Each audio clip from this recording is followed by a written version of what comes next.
We have a riveting interview with the mother who escaped the Kingston Polygamy group next on Polygamy. What love is this?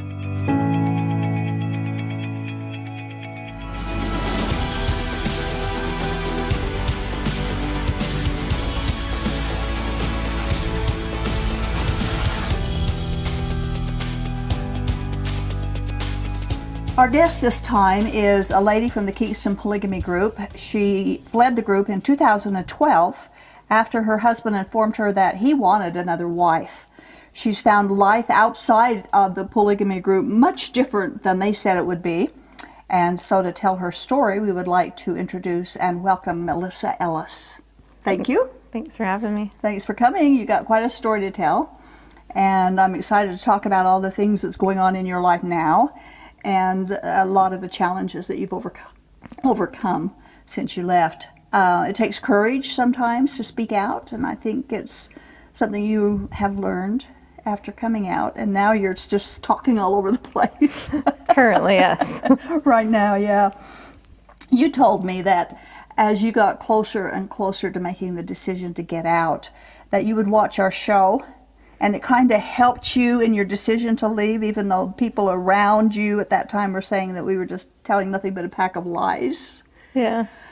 So speaking out helped you, didn't it? Speaking Definitely. out It's helped you. me a lot. So we speaking out will help someone else. I hope so, yes. And that's one of the reasons we do this.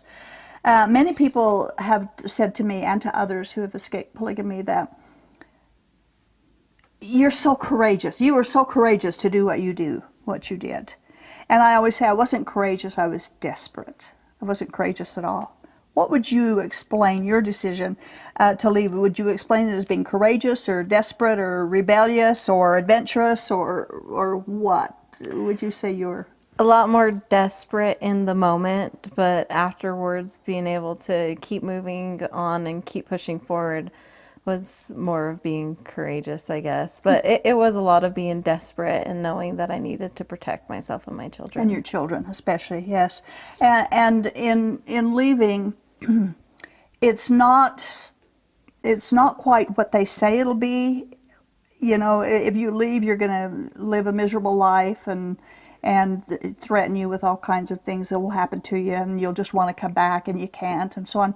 It wasn't like that at all. But we do face challenges after we leave. So those challenges are some of the things that we're going to talk about.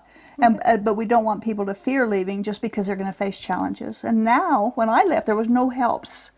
There were no helps anywhere to help. Now there are, and that makes it easier for people to leave as well. What were your greatest fears to face when you left? When you made the decision to leave, you had fears. What were your greatest fears? Well, being able to take care of my children, being raised in the group I was raised in, I was always told where to work. I always thought that, I wouldn't have a job unless, someone gave me a job that I didn't earn. And I learned right away that I had a lot of skills that were valued, and I got a job within a month of leaving and was able to take my kids with me. I worked at a daycare, and they were my priority. Yes, and so I was afraid to lose them. I was afraid something to happen to my children and that I couldn't provide for them. But being able to have them with me and to provide for them at the same time was a godsend to me. Absolutely. People have called me and talked to me, and maybe we've met for lunch or whatever, and they'll say, if I decide to leave, how can you help? And so I will ask, what do you mean by if? Why would you choose not to leave? And they would always have 2 or 3 answers. 2 of the answers always, I'm afraid to go to hell, and I'm afraid I'll lose my family. And another one was, I'm afraid to be alone, I'm afraid what's going to happen to me when I leave. Did you have those fears? Were you afraid of going to hell for running away from God's only true church on the planet? Well, it took me years of feeling that way. I knew something wasn't right for years, and I prayed about it for years, and I prayed harder about it in the few months before I left. And so when I left, I didn't feel the fear of going to hell. But it took years to get over that fear. Losing my family, definitely. I have a sister that's older than me that left, and my mom still talks to her, but my dad doesn't say 2 words to her. He's basically just disowned her. And I was afraid of that happening to me.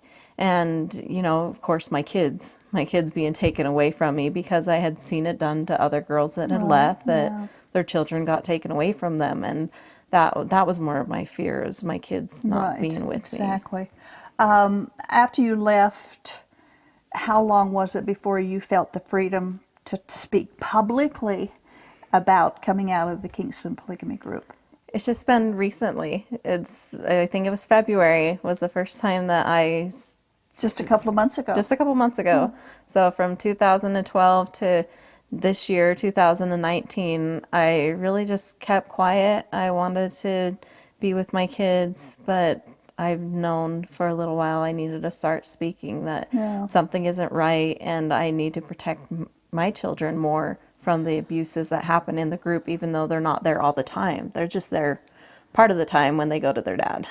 So when I was still there in the group, now, and we're a generation apart, so it was a lot of years ago, we were threatened. Don't talk about what's going on in the group. If anybody ever says anything that gets anybody in trouble that's in the group, or gets the group in trouble, you will go to hell, and you will become a devil, you'll become a demon, you'll become a son of perdition, you'll never get forgiveness, you'll never have a chance of being forgiven if you say anything about what's going on in the group. Did they teach you things like that? They did. They taught us. I went to public school, and they taught us you leave your school friends at school. You don't talk to them about anything that's not school related. And they did teach us, if you spoke bad against the church after you left, that you were going to hell, that it wasn't a God thing to do, and it wasn't a good thing to do. So was that one reason that you felt fear about talking about these things? Not really. After I left, I just wanted to be able to have an open, still have a relationship with my family. After a few months after I left, they did start talking to me again, and I have had a relationship with them until recently.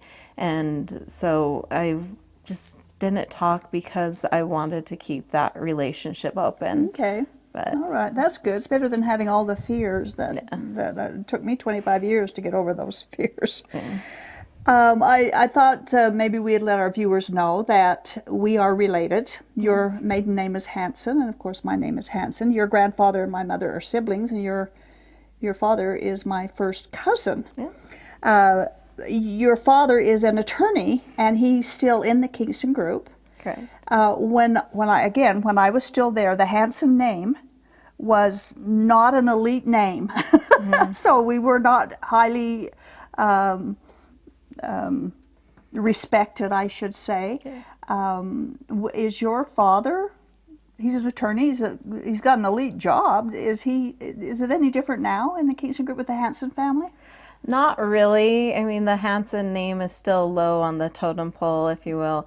But when it came to girls, because my parents had 8 girls before they had another boy. Yeah. And so when it came time for the girls getting older, then we were invited to more things, when it's time to get married, everybody wants to, they're girls. Yeah, yeah. Girls are sought after. There's That's not the commodity, you betcha. And so my brothers are in their 20s and still live at home. But my sister that's 19, she's been married for a year. In the group? Yeah. Yeah. And so, I mean, of course, having that many girls, that puts you a little higher up, but not so much. Yeah. Not just because he's an attorney, that doesn't mean anything. That hasn't put the name up any higher in the totem pole. Okay. Now, I know that your grandfather, my uncle, was not a polygamist. Okay. There was a little bit of pressure for him too, but he never did go into it. What about your father? Is he a polygamist? He's not. He's only married to my mother. And my question would be, and I don't know if you have this answer, but when you belong to a polygamy group, you are in it because polygamy is required by God. In order to get to the celestial glory, highest degree, and all this kind of Mormon stuff, you have to be a polygamist. And some polygamy groups say you have to have 3 wives in order to qualify. And yet they remain in the group. Your grandfather did, your dad has, and they're not polygamists. How do they reconcile that? Well, my grandpa left, so Right. he But he was still in the he group was. when he refused to be a polygamist. Yeah, and then my dad, I know my parents talked to a few girls to join their family, but they just were never chosen. I mean, they were low on the totem pole, of course. And so it just never worked out for them from what the stories that I was told. But I don't know. My mom might have had something to do with it. I'm not sure. Now, your mother didn't grow up in the group, did she? She didn't. So she was from the outside. Your father married her and brought her in. Correct. So she wasn't raised with this brainwashing that we were raised with. No, That she could wasn't. be that she was a little bit. Yeah, but then I think also him having the daughters Yeah. might have something to do with being in the group. If you're able to produce children, especially girls. Yeah, especially girls, and they, not everybody lives that way. There's not enough women to go around, and most of them are the Kingstons that have the wives. Kingstons are the name. Yeah. The name, exactly right. So let's start from the beginning of your story. When you were a child growing up in the polygamy group, what impact did the group have on you? What kind of teachings? Tell us about your home life. Did you have a good childhood? Was it abusive or nice and fun? And just kind of start from the beginning. Well, when I was born, my parents lived in Bountiful, and I remember at a young age going to church and singing, and I always liked to sing, and someone told me that I had a beautiful voice, and so that was something in my childhood and my teen years. It's something that I always did. I always sang, and that always brought me comfort. And my parents, they did spank us. They did spank us with spoons and belts, and I think that was what a lot of parents did growing up. And I don't necessarily think that has done anything mental to me. Like some people say that getting spanked caused them trauma. Right. I don't think that did anything that way to me. When I became a teenager is when we started being more social, going to more dances and hanging out with other polygamy families. group dances Yeah, and the their polygamy social group dances. activities. Yeah, which my husband my husband calls them the pedo dances, because when you go, it is a lot of older men dancing with young girls. It really is, especially married men dancing with teenage and young girls. My girls are 9 and 10 now, and they go to those dances with their dads, and they tell me who they danced with and the dances they got to do. And I just say, I hope you had fun. Like, that's what I want them to have fun. I want them to enjoy their life. But Do they yeah, realize that they're being looked over in that?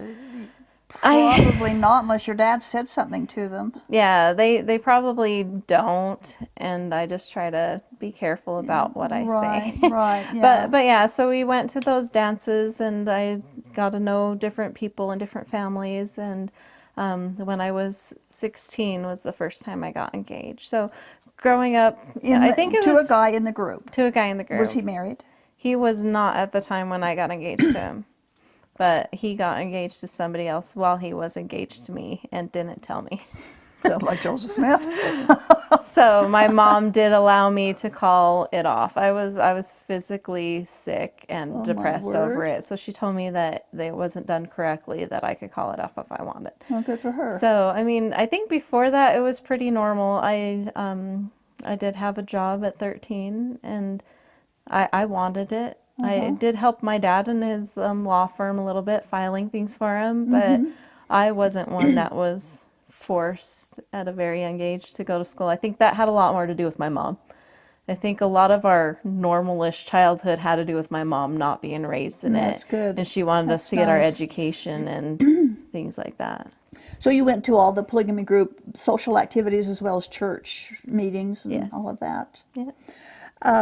So it was good that your mother was not. But see, my mother was not raised in polygamy either. They were one of the first, among the first members. Her mother and dad were there when they first started the group. So she wasn't raised in polygamy, but she was polygamy through and through. I mean, I'm telling you, she drank it hook, line, and sinker. So you were 13 when you began to work in the group. Did you work in any other group-owned businesses after you worked for in your dad's office? So I worked there just a little bit as a kid, and then My first job was at the store in Taylorsville, and Another group-owned store. yeah, that was the first actual job I had, was working at And that how store. old were you when you worked there? Started working there? From 13 to 15. 15 years old. Yeah. Yeah. And then I'm a fast learner. So I moved through different positions while I was there, and then when I was 16, I worked in accounting.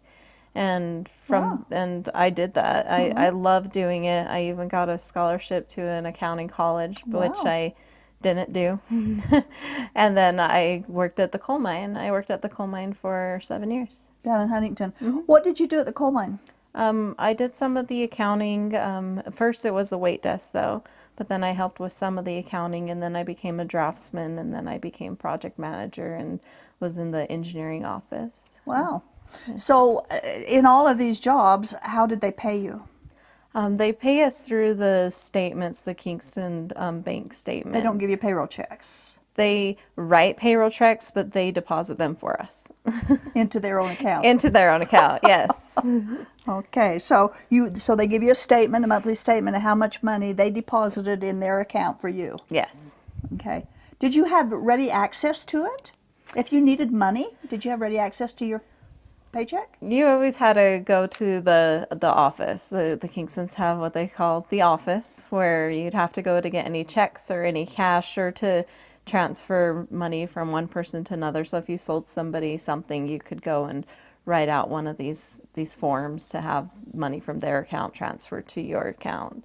Well, your name. It's Yeah. all in one account. It's your Yeah. name that keeps You track just- of where it is. Exactly. And so you don't have access to it. There's times after I left where I've had to help for Christmas for my parents because they pay all their business taxes in November, December. And so a lot of times people can't get money for Christmas because it's all tied up. And they'll ask you, they'll kind of drill you a little bit, like, why do you need this money?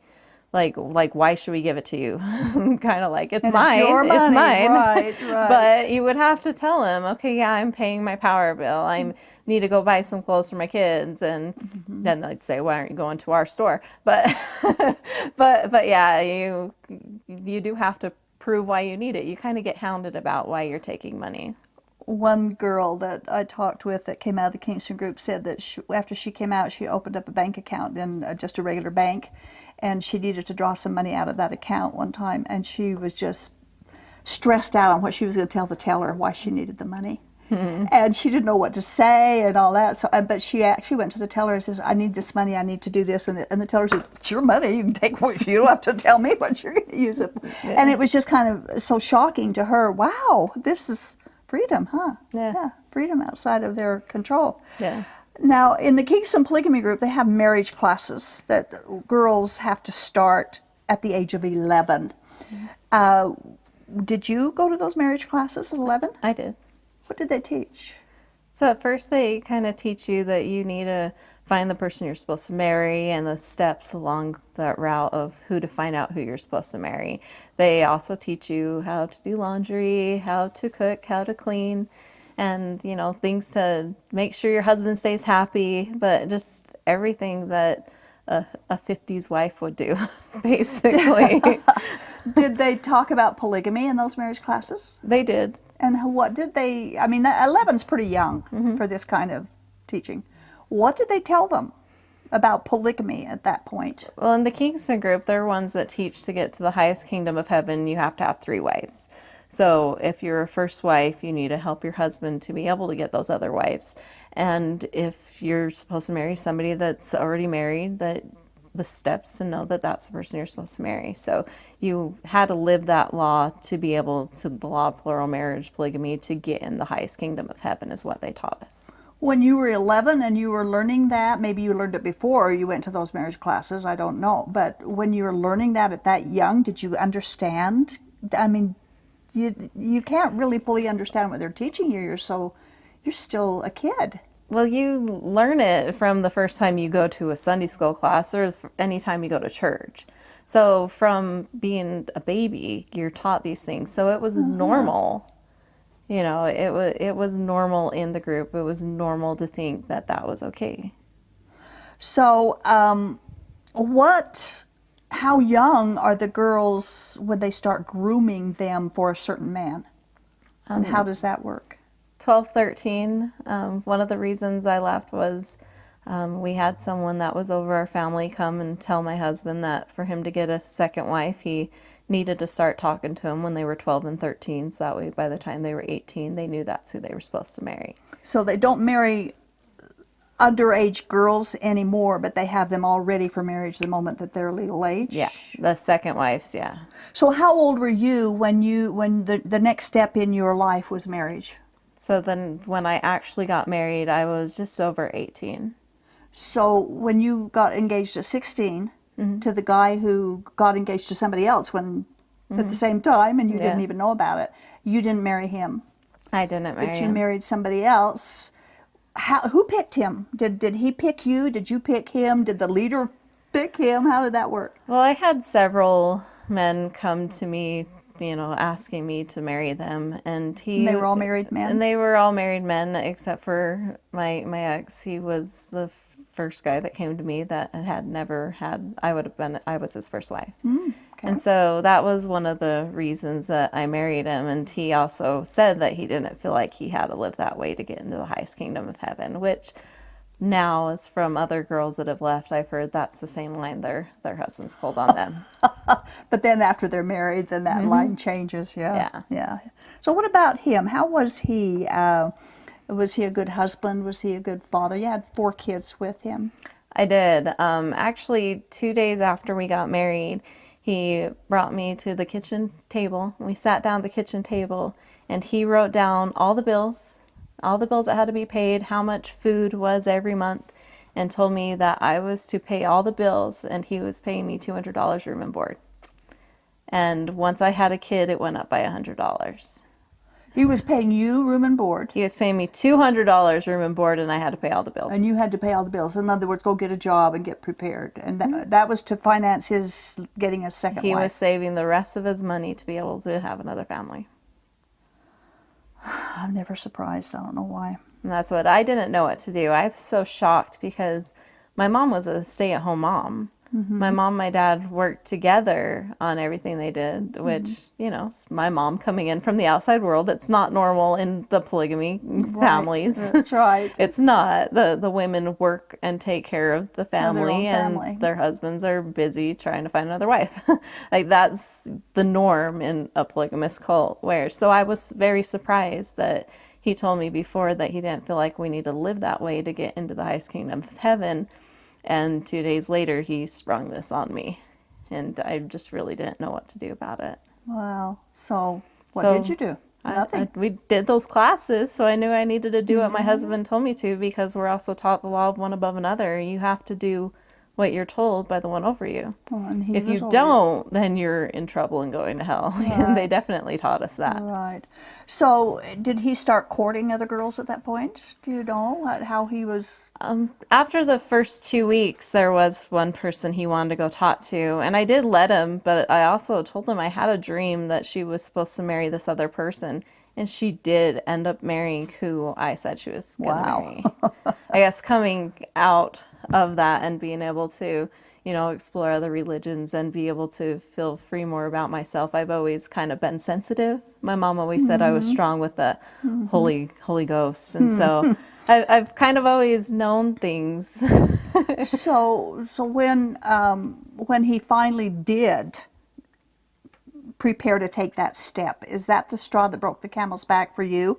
Is that when you decided, I'm out of here? Well, he was only ever married to me when I was with him. What happened was I was praying really hard on the polygamy. I felt like it was wrong. And after praying for months, one day the thought popped in my head that said, God doesn't usually command the easy thing to do. You look out in the world and people cheat on each other all the time. Why would God command a husband to cheat on his wife? Because that's what it is. Exactly, that's what it is. And that's the thought that popped in my head, and I was like, oh, okay, that's wrong. That's not okay to do. And I told him that I didn't want to live that way, and he needed to stop pursuing people. And he told me that he could promise to stop for the rest of that year. And this was June. And I was like, okay, we'll take it one step at a time. Like, yeah, stop for the rest of this year, focus on our family, let's be a family, take care of our kids. And we had 4 kids under the age of 5. Oh my. And handful. he stopped for 2 weeks and then started pursuing a 12-year-old girl. Wow. Oh my word. So, yeah. So you packed up your suitcase and left with your 4 kids. He actually, it was actually 2 months later that I left from him starting to pursue this 12-year-old girl. I started to feel disgusted towards him, started to feel like he was a pedophile. And I didn't sleep with him for a couple months. And I was his wife. He was to be able to do whatever he wants with me. And he wanted to sleep with me, and so he did. And I left a week later. So he forced you. He did. He raped you. Okay. Yeah. Well, that would be the straw. That certainly would. And then, of course, you knew that the future held polygamy anyway, regardless of what he had said. Now, we only have a couple of minutes left in this set. We're going to do a second part on this because there's so much to talk about. But you've had recently wrote a letter to the Utah Bar Association about polygamists who are attorneys in the Utah Bar. One of the reasons is because your father, or your children's father, keeps dragging you into court, and it's facilitated by the Kingston's money. Correct. And there's so many of them that really are attorneys. Yep. So do you have any court cases right now? We've only got a couple of minutes. I have one going pending. right now? I just need we just need a date set by the courts, and then we'll be going to a contempt of court hearing that he's pulling me into, trying to say that I should be held in contempt of court, which he's done before, and I've never been held in contempt. You've always won each court battle. Okay. So is it mainly for custody, that he wants custody of the 4 kids? Well, contempt of court can't change that, but he's trying to say I'm not doing things like I should. And, so that he can eventually get the custody of the kids? I think so. Yeah. That's what he's going for. Wow. Wow. Well, thank you, Melissa. We've got a lot to cover in our second interview, too. And so we ask you to watch next time as we do part 2 of our interview with Melissa. And we're going to talk more about the letter that she wrote to the Utah Bar and complaining about polygamist attorneys, because that is against the oath of the attorneys to live polygamy, and a few other activism things that Melissa is involved in that will help people who want to escape polygamy and after they get out. So thanks a lot, and watch us next time on Polygamy, What Love Is This?